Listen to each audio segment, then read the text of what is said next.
Welcome to another Burgundy with Tweedy video. Just my back garden again, sorry about that.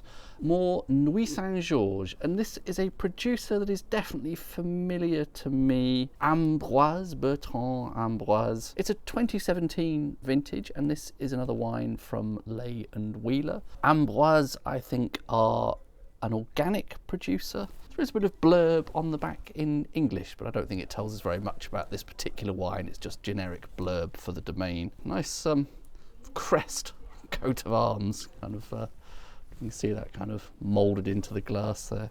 It's a nice touch.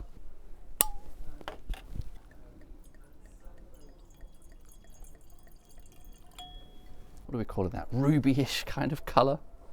Felt initially like I could see a tiny bit of browning there, but maybe not, maybe that's my imagination. Tiny bit shy to begin with, a bit of dark and or red berry fruits, not an abundance thereof to begin with.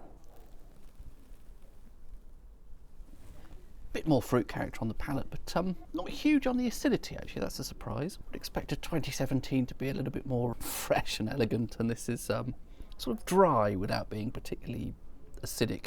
There's some very fine grain tannins, there's possibly black cherry there, red berry fruit. But yeah, a little bit dry, a little bit savoury. Would like a little bit more acidity there. Would help express the fruit better.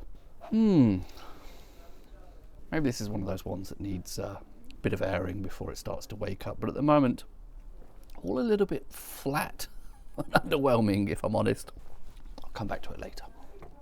Come down into my cellar to record the conclusion because it's a bit noisy in my back garden. My neighbours are having a seemingly endless, I don't know if it's a dinner party, more of a lunch party that seems to have rolled on to the early evening. I feel like I ought to come to a conclusion about this. It's been airing for an hour and a half now or something. Had a glass with dinner and not entirely sure what's going on here. I think there is a chance this could possibly be a subtly faulty bottle. It seems to be just expressing very little, still getting very little on the nose, and it's just a bit sort of severe on the palate. There's a tiny bit of red berry fruit character on the nose, and around the edges maybe some rose, if there's a floral hint at all. And then when I said earlier the tannins were relatively subtle, I think maybe there is a bit more of a tannic dimension to this.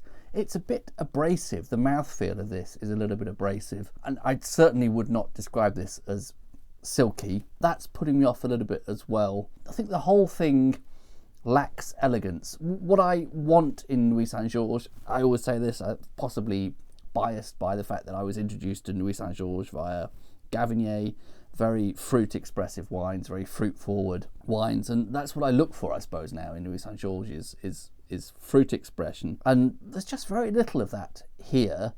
This feels like a sort of, I don't know, slightly old-fashioned kind of a wine, relatively full-bodied by Burgundy standards, which are always, you know, relatively light-bodied by any other red wine standards. And it has this sort of brashness to it that I'm really struggling to get on with, to be honest. It's not particularly elegant, it's not particularly fruity, it's not particularly floral, I'm not particularly enjoying the mouthfeel. I don't know if this is what they were aiming to make at Ambroise. It's drinkable, it's all right, but that sort of abrasiveness, that slight astringency in the mouthfeel from, I don't know, is that tannin or something else? The underwhelming nose.